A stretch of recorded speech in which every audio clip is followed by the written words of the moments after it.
Oi, bem-vindos ao canal Balda História. O meu nome é Antônio Henrique e como nós estamos na semana de celebração da consciência negra, eu gostaria de aproveitar o momento para levantar uma questão para os meus amigos sandomanenses.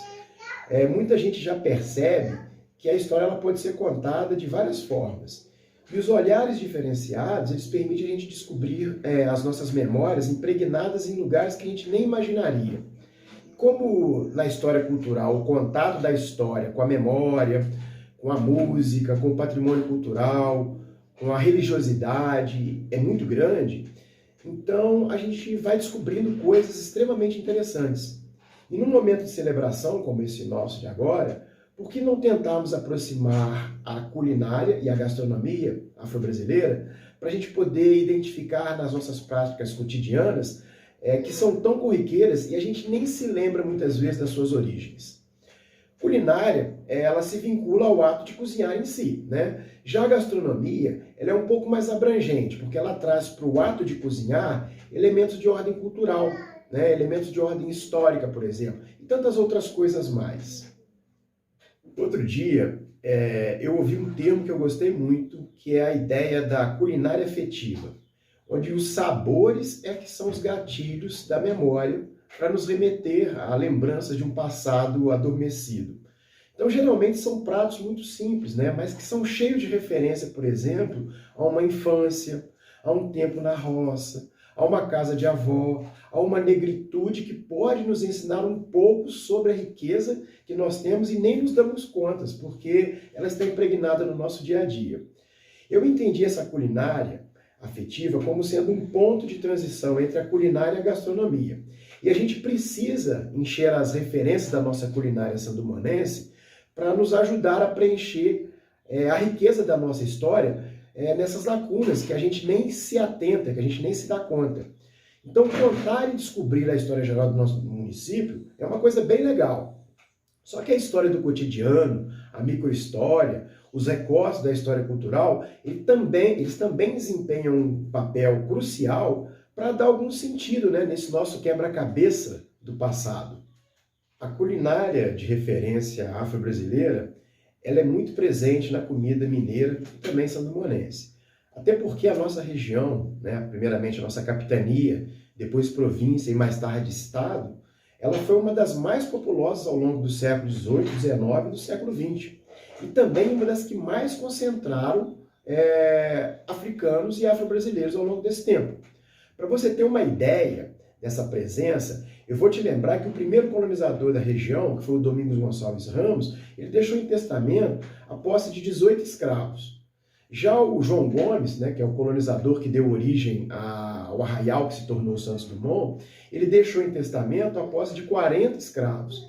Daí você já intui que a proporção de negros era muito grande na nossa região.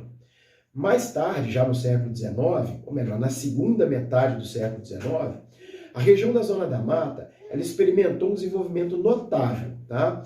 E isso porque ela era a região mais rica da província por causa da produção cafeeira. O Dicionário Geopolítico do Brasil, de 1894, indicava que Palmira, que hoje é Santos Dumont, possuía 20 mil habitantes, melhor, 21.500 habitantes, sendo que apenas 9 mil moravam na sede do município. Ou seja, a maior parte da população vivia na roça, que tinha no mesmo dicionário 19 fazendas de café e 75 fazendas dedicadas à produção de cereais, voltadas para o abastecimento dos mercados locais e do Rio de Janeiro. Para você ter uma base de comparação, tenta comparar com o Juiz de Fora, que no censo de 1872, ou seja, 22 anos antes do dado que foi trazido pelo Dicionário Geopolítico Brasileiro, indicava que a cidade tinha 18.775 habitantes. E desses, 7.171 eram de escravos e 11.604 eram de pessoas livres. Só que entre esses homens livres, evidentemente, que tinham muitos negros. Agora, tenta transpor essa realidade aproximada para o então arraial de João Gomes. Não é muito difícil você perceber que a maioria da população era de origem afro-brasileira. Agora, uma característica diferencial da nossa região é que na transição do trabalho escravo para o trabalho livre, o trabalhador nacional, ou seja, os ex-escravos e os homens livres, eles foram mais utilizados do que o elemento imigrante. Em São Paulo e Rio de Janeiro, a presença do imigrante foi muito, mas muito maior mesmo do que em Minas Gerais. E diante desses dados, eu volto a perguntar, o que os nossos antepassados afro-brasileiros, que eram a maioria na nossa região, comiam e o que eles nos legaram de herança afetiva? Você já comeu torresmo à pururuca? Então, tá aí o primeiro que está presente em nossa mesa há séculos e nem nos damos conta de sua origem. E o mais legal é que antigamente os nossos descendentes afro-brasileiros, eles mergulhavam o toucinho na cachaça para ajudar a ficar mais crocante no final. Você já comeu abóbora com carne seca? Tá aí o segundo. A abóbora é um vegetal plantado nas roças ao longo do caminho novo, porque ele era uma planta que se alastrava facilmente e era muito resistente. Então ela podia ser servida como alimento tanto para os viajantes como para as tropas de mula ao longo do tempo inteiro. Então, por ser um alimento barato, ele era básico na alimentação de todos e, lógico, que quase sempre preparado por negros e negras. E frango com quiabo? Talvez você não saiba, mas o quiabo é de origem africana.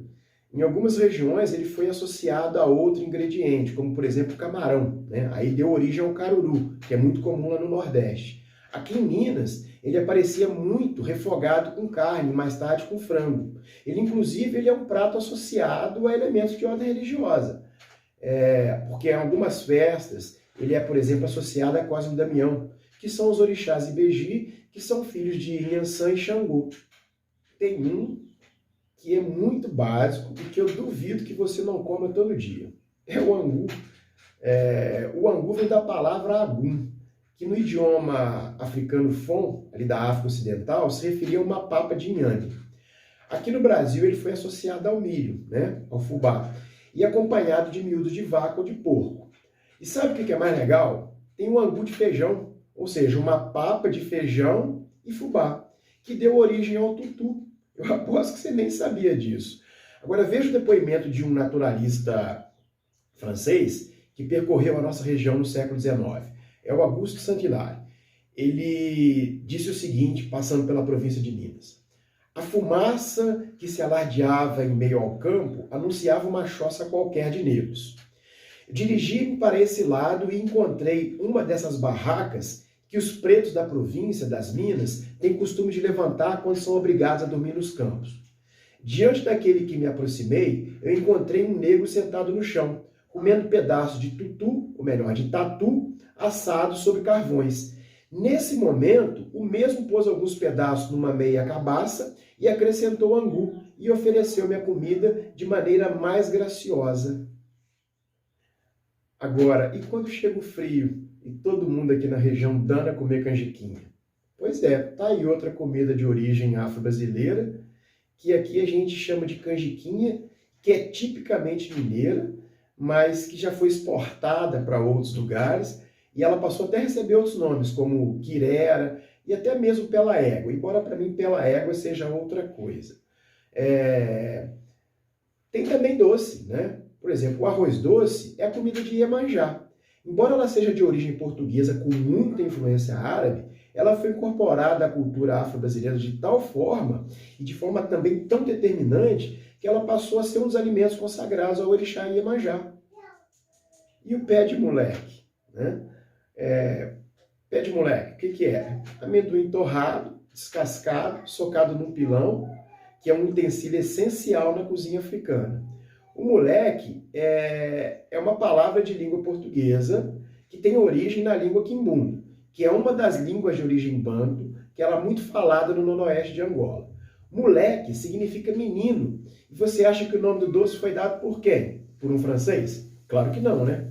Agora eu quero que você se lembre que nas marcas da nossa negritude, elas também estão impregnadas na nossa culinária afetiva. E aqui em Santos Dumont, tem lugar, inclusive, que leva o nome de comida de escravos, sem que o pessoal, ao menos, se dê conta de onde veio. Alguém aí, por exemplo, sabe o que é Jacuba? E onde fica o povoado da Jacuba? Não sabe, não? Então procurem saber, vocês vão se surpreender.